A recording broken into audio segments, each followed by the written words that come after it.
Hey everyone, welcome to First Christian Church Online. We're so glad that you're here today. My name is Jordan and I would love to connect with you. Want to encourage you today as you're watching the service to take a moment and reply to a chat, say hey to somebody in there. We'd love to connect with you. Also, you can always hop on over to Scottsburg.church. That's our website, and on there's an online connect card. And I personally would love to connect with you this week if you fill that out and let us know how we can walk with you. Like I said, great things today. It's going to be a great service. Thanks for being back with us. We're glad that you're here. Let's take a few moments here and worship God.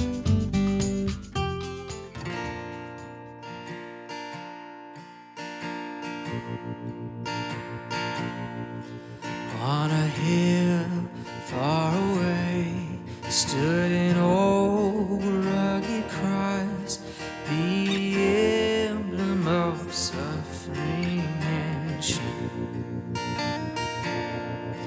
And I love that old cross where the dearest and best for a world of lost sinners was slain. So I'll cherish the old rugged cross till my trophies at last I lay down. I will cling to the old rugged cross and exchange it someday for a crown. In the old rugged cross, stained with blood so divine, a wondrous beauty I see. For 'twas on that old cross Jesus suffered and died to pardon and sanctify me. And so I'll cherish the old rugged cross till my trophies at last I lay down. I will cling to the old rugged cross and exchange it someday for a crown. To the old rugged cross I will ever be true, its shame and reproach gladly bear. Then he'll call me someday to a home far away, where his glory forever I'll share.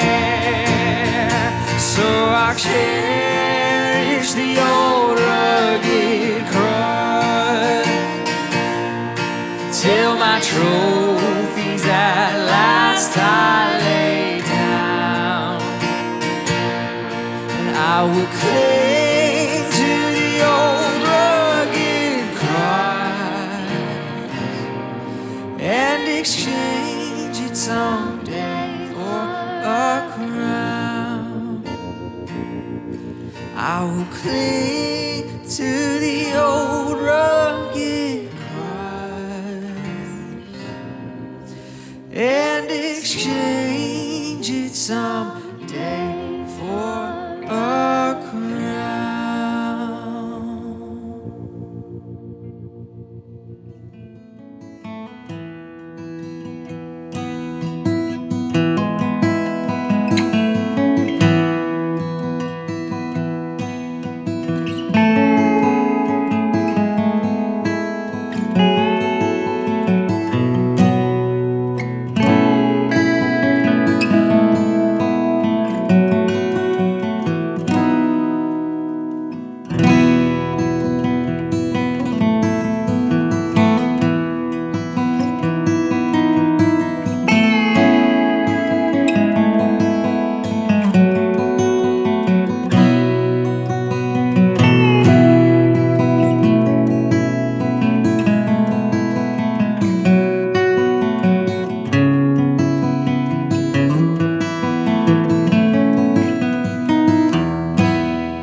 Hey everybody, welcome to First Christian Church Online. I'm lead pastor Matthew Craig, and I am glad that you've taken the time to join us here, whether you're on Facebook or YouTube or just watching it on your TV there.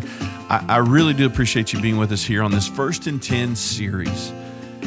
And we want to let you know that we've been, studying the 10 Commandments and studying them as a way to understand what I believe God is trying to do for us in community. He wants us to love God and to love people. And if Jesus is correct, and I believe that he is, these two are the greatest commandments of all time. Love God and love your neighbor. And then as we read Exodus chapter 20, we see these 10 commandments play out. We see how we need to honor God, how we need to be there for one another and to protect the community. We can understand that God is laying a foundation for us. And today we want to continue that thought process as we continue to unpack some of Exodus 20. Now, before we get into a lot of the detail here, I need to say this about the whole Exodus books of the law here. There's some really difficult teachings as you read. And if you're a good student and you're reading ahead and you're reading and studying Exodus 20 along with us, you're going to come into some section of Scripture that's going to challenge you. And you're going to be like, man, that's rough. And why would God do that? And is that really true? And you're going to be challenged because some of the teaching is what seems like a really difficult teaching. But if we will keep this in mind, as 21st modern day points of view, we need to first of all back away from that when we read Exodus, the books of the law. To understand the teaching, the principle, we need to look at it from a point of view of those who it was first sent to. And so as we read about the Levitical laws and as we read about some of the things that Moses talks about here in Exodus, we will see and find that if we first take a look at it from an early standpoint, an ancient point of view, then we can learn to apply the lessons taught.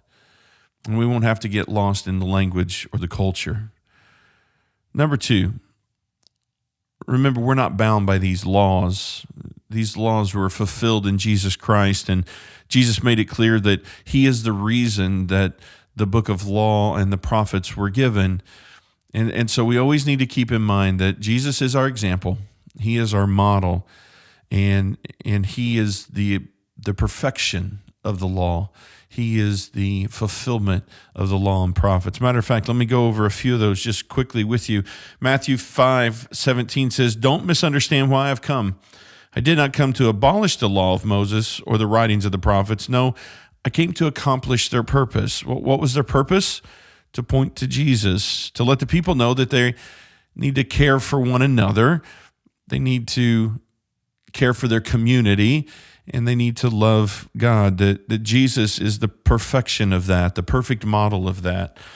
Luke 24, "When I was with you before, I told you that everything written about me in the law of Moses and the prophets and in the Psalms must be fulfilled." Acts 28, Paul says that he explained and testified about the kingdom of God and tried to persuade people about Jesus from the Scriptures. What Scriptures did he use? Well, in verse 23, it says, Paul used the law of Moses and the books of prophets to persuade people about Jesus. Matthew 11, the prophets and the law of Moses looked forward to this present time. Romans 10, "For Christ has already accomplished the purpose for which the law was given. As a result, all believe in him have been made right with God." As we unpack these laws, these ideas, these foundational truths for the community, we will see that they are played out best in the life of Jesus. And I think that's why Matthew 7:12, the golden rule, is so important. This is the one that you've probably heard. "Do to others whatever you would like them to do to you. Treat other people the way you want to be treated. Do unto others as they would do to you," right? We've probably seen that in every kindergarten classroom. At least when I was a kid, it was in all the classrooms. The golden rule: teach each other, treat each other the way you want to be treated. But the second part of that verse says this. This is the part that's usually not on a schoolhouse wall. This is the essence of all that is taught in the law and the prophets. Everything in Exodus, everything in the books of Torah, the first 5 books, the books of the prophet, all of these things point to the essence of taking care of one another, loving God and loving your neighbor as yourself. With that said, I want to jump into where we left off last week with the end of the 10 Commandments, because I think it's interesting what happens next. If you have your Bibles, turn to Exodus chapter 20, verse 18. When the people heard the thunder and the loud blast of the ram's horn, and when they saw the flashes of lightning and the smoke billowing from the mountain, they stood at a distance, trembling with fear. The Bible said the people stood at a distance. They trembled with fear. They knew this was a serious time. God wasn't playing around, and they witnessed it firsthand. This was not a moment to be joking around. This wasn't a moment to not pay attention. This was a moment that they understood was serious. And God now has their attention. All respect given. Nobody's throwing shade at this point. Nobody's publicly criticizing each other. They're listening. They are in tune with God. But they're fearful. It's a scary thing. And what happens next in verse 19 is interesting. They said to Moses, "You speak to us and we will listen, but don't let God speak directly to us or we will die." The first thing that the people do after being given the 10 Commandments and seeing God is they tell Moses, "Hey, we don't want God to just speak directly to us. We want you to speak for God." Now, I've thought about that. Why would the people turn to Moses and say, "We don't want to listen directly to God. We want you to speak," because we're scared of God. We're fearful of God. He's God. But we want you, Moses. Maybe it was they wanted a person, maybe. But I've really thought about it, and I don't know if this is accurate or not. I don't know if it's even true. It's something to think about, though. They turned to Moses, I believe here, and they're basically needing a scapegoat. Here's what I mean. Do you think that in the back of their minds, they're thinking, if God speaks directly to us, we have no excuses? If God says to do not murder, then we need to not murder. What happens if we mess up? Will God kill us? Will God destroy us? And so they asked Moses, "Moses, you teach us." It gives a buffer between them and God. When things go wrong, they don't have to take accountability for that. They can throw it on Moses. We can blame Moses for not teaching us correctly, or we can use Moses as a way out when we feel convicted. But if God speaks to us directly, there's no excuses. And I wonder, do we do the same thing today? I wonder if we sometimes put people between us and God just to give us a buffer. Because knowing that God is speaking directly to us about certain things, about how to treat other people and how to love and give and worship, do all of these things that God asked us to do, if we heard those directly from God and we didn't do them, wow, that's a pretty serious thing. But we don't necessarily have to do that because the preacher's between us and God. And I don't really like the preacher. That church is not really teaches what I believe. And so they have a way out. There's a buffering. There's a scapegoat. I don't know if that's true or not. It's just something I've thought a lot about. Anyway, Exodus 20, verse 20, as we go on, it says, Moses turns to them and says, "Well, don't be afraid, for God has come in this way to test you." Here's what we do know.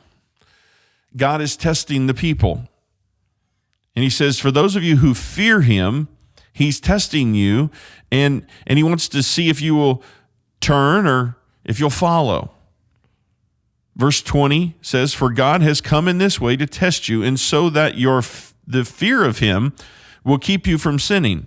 This direct contact, this face-to-face contact of God, fearing, trembling, knowing that he is a good God, a powerful God, a just God, a God that is speaking from the mountain.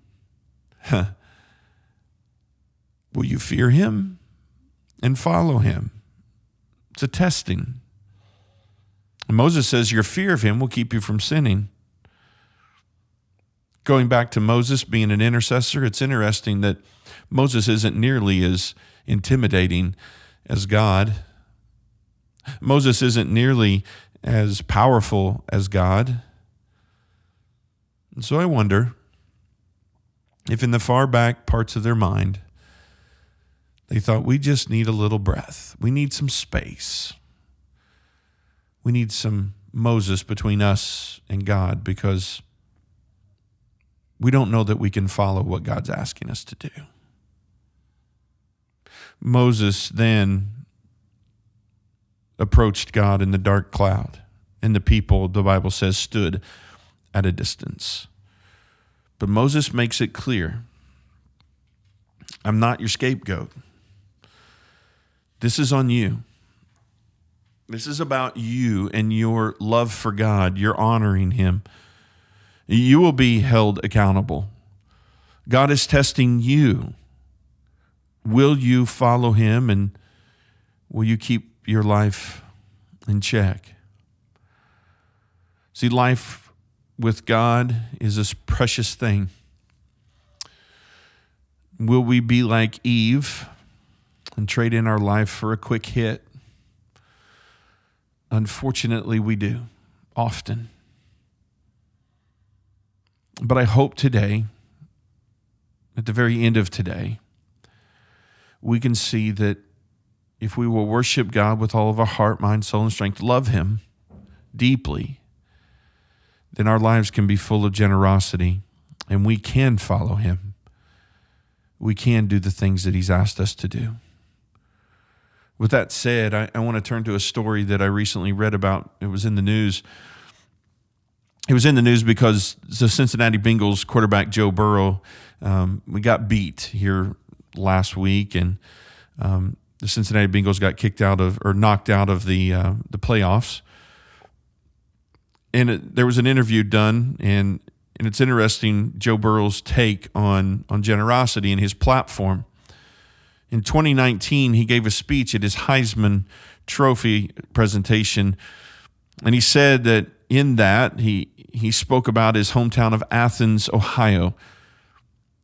Burrow drew the nation's attention to his hometown of Athens and the rampant poverty and food crisis in Ohio's Appalachian region.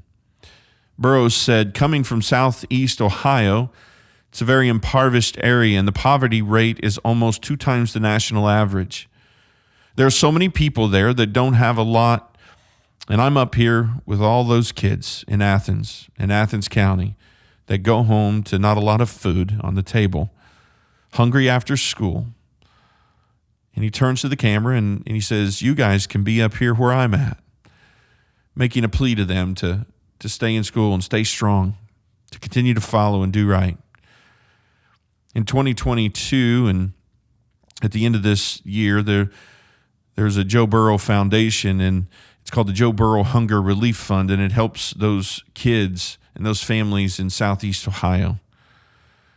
The president and CEO of the Foundation for Appalachian Ohio says, we got to thank thousands of people, caring individuals, giving what they can.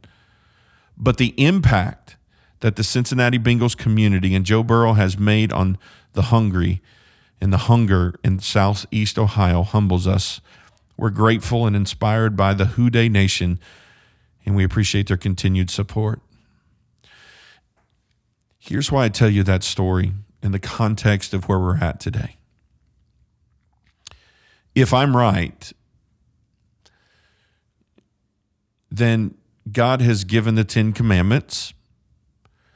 God has told the people, honor me, put me first. And then he's given us rules for community, to how to love one another and live with one another. And then he puts this level of accountability on us. You need to not just hear these words, but you need to follow through with it. It's not up to Moses. People, you know what needs to be done. You've heard it today, so go do it. And as I've thought about the very next verse that we're going to read, it's important to note the progression. God gives them the foundation. He tells them, this is what I want you to do. He then lays a level of accountability down. This is to test you, to see if you're really going to do it. And then he tells them what to do. The very next thing that he tells them to do is how to worship. Here's why this is important. What we worship will be what we give to. Joe Burrow, being a Christian, being a person that loves his community, has given back because of his love for Christ, because of his love for God. His generosity has flowed out of his worship. And this is why I believe God unpacks Exodus 20 the way that he does. What we worship will be what we give to. What we worship will be how we give. Our generosity will flow from our worship. And our worship gives into our generosity. Exodus chapter 20, look at this. This is not by mistake. The very next verse says, and the Lord said to Moses, say this to the people of Israel. Here's some more accountability, right? You saw for yourselves that I spoke to you from heaven. Remember, you must not make any idols of silver or gold to rival me, but build for me an altar made of earth and offer your sacrifices to me there, your burnt offerings, your peace offerings, your sheep, your goats, and your cattle. As I've read and understand these verses, it's interesting that God says what he does. Here's what he says. Don't create for me these shiny objects. Don't create idols to rival me. But then he goes one step further. And he says, I want you to create an altar, not made of silver and gold, but of earth. He later says in Exodus 23, or 22, Exodus 20, 22 and 23, say this to the people of Israel. You saw for yourselves that I spoke to you from heaven. Remember, you must not make any idols or silver or gold. Build me an altar made of earth. Build me an altar, in verse 24, wherever I cause my name to be remembered, and I will come to you and bless you. If you use stones to build my altar, use only natural, uncut stones. Do not shape the stones with a tool. Why does God go to the extent that he does to, one, tell people not to use silver and gold, but to use earthly things, stones, and make sure that they're not just any kind of stones, that they're natural stones. Don't use cut stones. Don't take your tools and shape them and make them pretty. What does all this point to? I believe, again, it points back to our worship, who we put first. And God knows if we build for him a temple, we build for him an altar, and we make it out of shiny gold and silver, if we cut the stones and we shape them how we want them to be shaped, we will begin to worship the thing instead of him. You see, it's not just about an idol. It's about our hearts and what we do and how we do it. This speaks to worship in such a powerful way. What we worship will be what we give to. C.S. Lewis said, I do not believe one can settle on how much we ought to give. I'm afraid the only safe rule is to give more than we can spare. Don't bring to me, God says, these special stones. Bring to me just natural stones of the earth that I created. I don't need you to bring an altar that you've created. Build me an altar that I've created. Here is the principle. Putting God first Worshiping him first gives us an outflow of generosity. But if we come to him and we build our stuff and we bring our cut stones and our silver and our gold and we build our altars, we begin to put that altar in place of God. Our generosity falls. Our worship falls. Our service falls because we have failed to put God first. Tim Keller said the lack of generosity refuses to acknowledge that what you have is not really yours, but God's. That's why God didn't want him to build an altar made of cut stones and precious stones and silver and gold.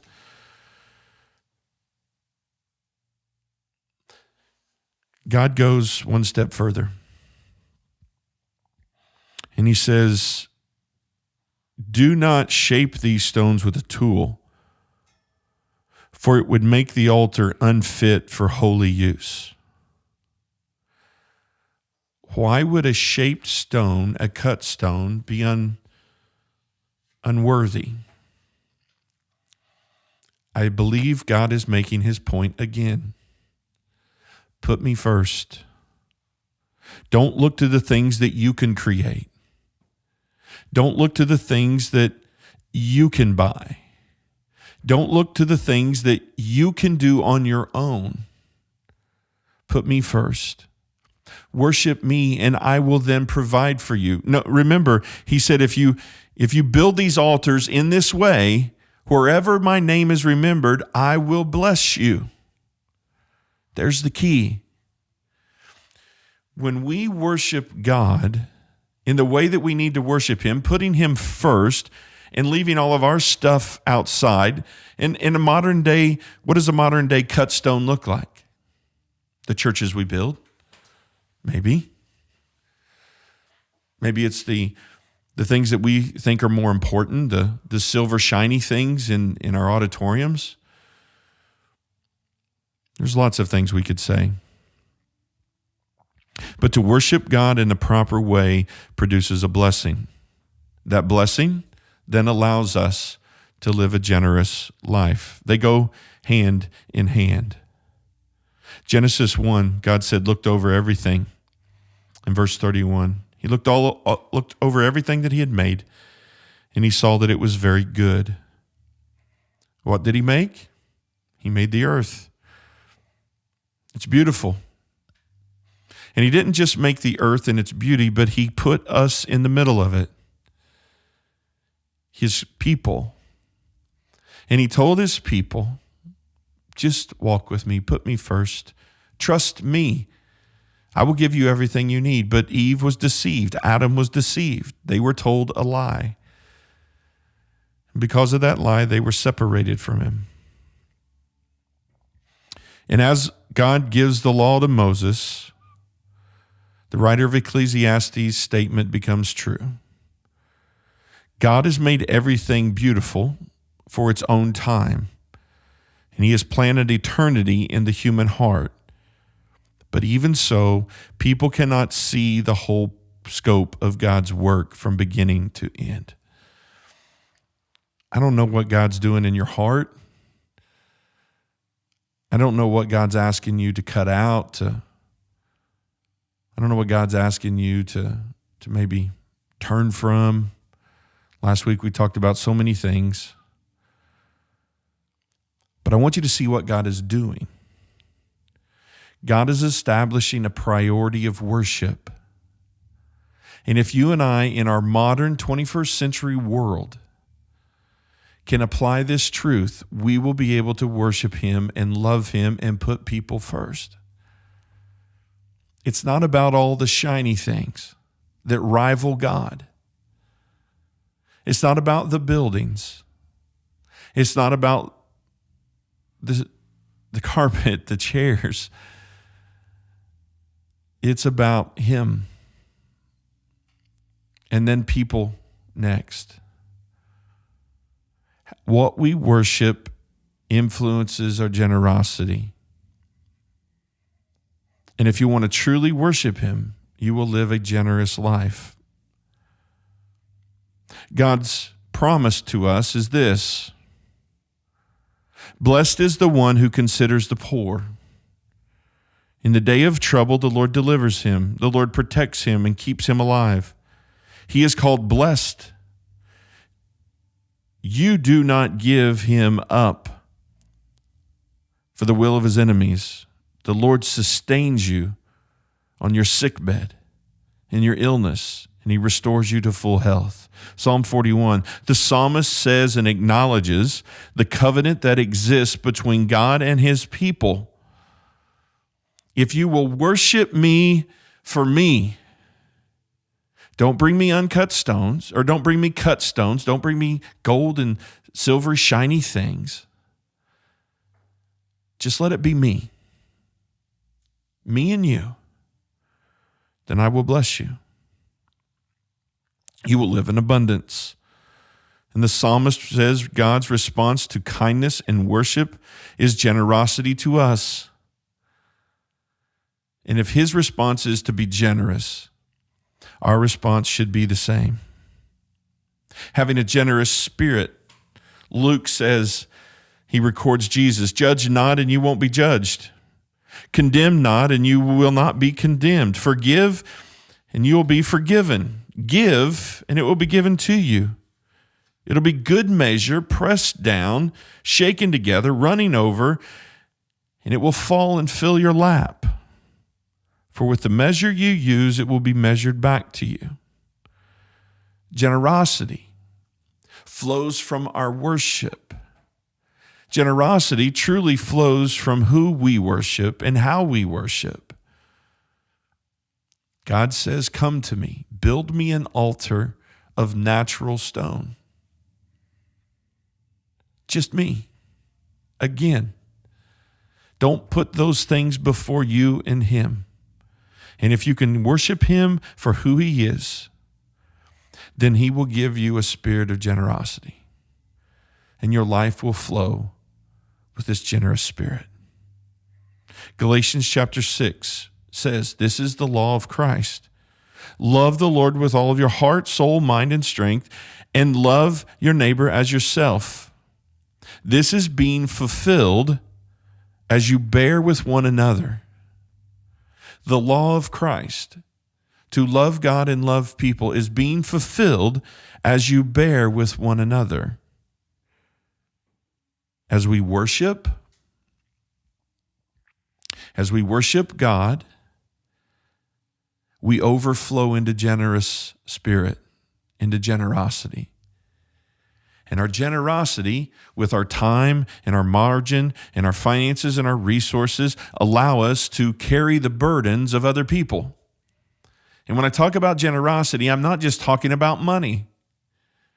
I'm talking about being generous with your time, generous with your heart, generous with your ears. Sometimes people just need you to listen.